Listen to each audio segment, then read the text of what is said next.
सभी मित्रों को राम राम। आज हम पढ़ते हैं पद्म पुराण जी से अश्विन मास की एकादशी का महात्म्य। युधिष्ठिर ने पूछा, मधुसूदन कृपा करके मुझे यह बताइए कि अश्विन के कृष्ण पक्ष में कौन सी एकादशी होती है। भगवान श्री कृष्ण बोले, कोई साधारण मनुष्य नहीं बोल रहा है, भगवान श्री कृष्ण बोल रहे हैं, राजन, अश्विन कृष्ण पक्ष में इंदिरा नाम की एकादशी होती है। उसके व्रत के प्रभाव से बड़े बड़े पापों का नाश हो जाता है। नीच योनि में पड़े हुए पितरों को भी यह एकादशी सद्गति देने वाली है। क्योंकि पितरपक्ष चल रहा है तो हम इसमें पितरपक्ष के बारे में भी थोड़ा सा हम पढ़ भी चुके हैं पुरानी वीडियोस में, इसी एकादशी में भी दिया हुआ है। राजन, पूर्व काल की बात है, सतयुग में इंद्रसेन नाम से विख्यात राजकुमार थे, जो अब माहिष्मति के राजा होकर धर्मपूर्वक प्रजा का पालन करते थे। उनका यश सब ओर फैल चुका था। राजा इंद्रसेन भगवान विष्णु की भक्ति में तत्पर होकर गोविंद के मोक्षदायक नामों का जप करते हुए समय व्यतीत करते थे और विधि पूर्वक आध्यात्म तत्व के चिंतन में संलग्न रहते थे। एक दिन राजा राज्यसभा में सुखपूर्वक बैठे हुए थे। इतने में ही देवऋषि नारद आकाश से उतरकर वहां आ पहुँचे। उन्हें आया देखकर राजा हाथ जोड़कर खड़े हो गए और विधि पूर्वक पूजन करके उन्हें आसन पर बिठाया। इसके बाद वे इस प्रकार बोले, मुनिश्रेष्ठ, आपकी कृपा से मेरी सर्वथा कुशल है। आज आपके दर्शन से मेरी संपूर्ण यज्ञ क्रियाएं सफल हो गई हैं। देवऋषि, अपने आगमन का कारण बताकर मुझ पर कृपा करें। नारद जी ने कहा, नृपश्रेष्ठ सुनो, मेरी बात तुम्हें आश्चर्य में डालने वाली है। मैं ब्रह्मलोक से यमलोक में आया था। वहाँ एक श्रेष्ठ आसन पर बैठा और यजमान ने मेरी भक्ति पूर्वक की पूजा की। उस समय यजमान की सभा में मैंने तुम्हारे पिता को भी देखा था। वे व्रत भंग के दोष से वहाँ आए थे। राजन, उन्होंने तुमसे कहने के लिए यह संदेश दिया है, सुनो।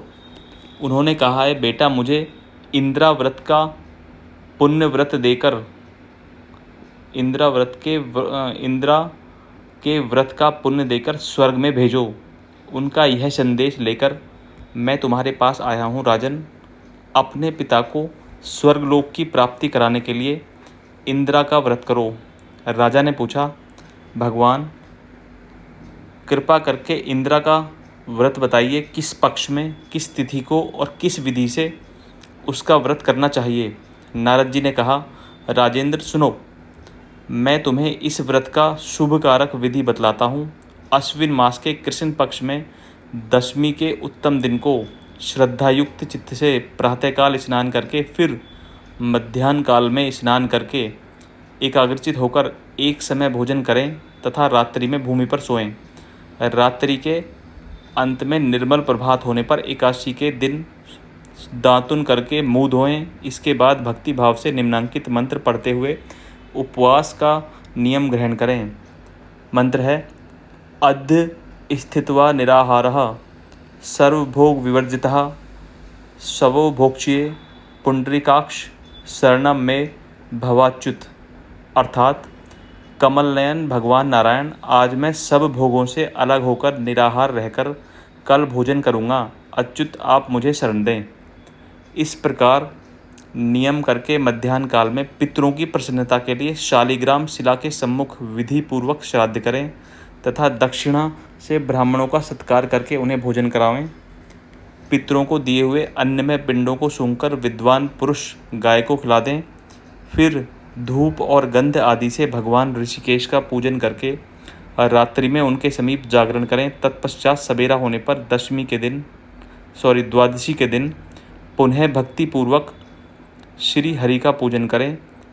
उसके बाद ब्राह्मणों को भोजन कराकर भाई बंधु नाती और पुत्र आदि के साथ स्वयं मौन रहकर भोजन करें।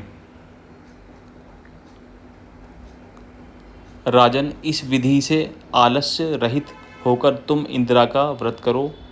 इससे तुम्हें तुम्हारे पितर भगवान विष्णु के वैकुंठ धाम को चले जाएंगे।